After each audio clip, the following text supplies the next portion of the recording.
வேப்பங்குளம் பங்கின் வளனொலி ஒன்றியத்தினரின் ஏற்பாட்டில் சிறப்பாக நடந்தேறிய இரத்த தான நிகழ்வு. மடமாதா தொலைக்காட்சியின் செய்திகளுக்காக கலையகத்தில் ராஜகாரியர். தவக்காலத்தை முன்னிட்டு புனித வாரத்திற்குள் பயணித்துக் கொண்டிருக்கும் இந்நாட்களில் மன்னார் மறைமாவட்ட முன்னாள் ஆயர் மேன்மைமிகு ராயப்பு ஜோசப் ஆண்டகி அவர்களின் விண்ணக வாழ்வின் 5வது ஆண்டு நிறைவினை நினைவு கூறும் முகமாகவும் இப்புனித காலத்தை அர்த்தமுள்ளதாக்கும் வகையிலும் வேப்பங்குளம் பங்கு தந்தையின் தலைமையில் புனித சூசியப்பர் ஆலய முன்னாள் இளையோர்கள் தற்போது வளனொலி ஒன்றியமாக இணைந்து கொண்ட இரத்த தான நிகழ்வு இன்று சிறப்பாக நடைபெற்றது. இவ்வுயிர்காக்கும் உன்னத நிகழ்வினை வவுனியா மறைக்கோட்ட முதல்வரும் இரம்பைக்குளம் பங்கு தந்தையுமான அருட்பணி விக்டர் சோசை அடிகளார் ஆரம்பித்து வைத்தார்.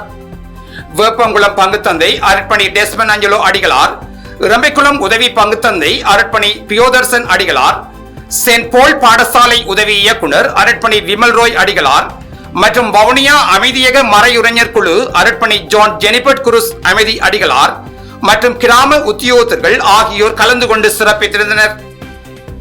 வவுனியா வைத்தியசாலை வைத்தியர்கள், வவுனியா இரத்த வங்கி ஊழியர்களின் முழு ஒத்துழைப்புடனும் வளனொலி ஒன்றியத்தினரின் சிறப்பான ஆயத்தத்துடனும் வேப்பங்குளம் புனித சூசியப்பர் கத்தோலிக்க இளைஞர் ஒன்றியத்தினரின் பங்கு பெற்றதோடும் இந்நிகழ்வு அர்த்தமுள்ள தவக்கால நற்செயலாக நடந்தேறியது.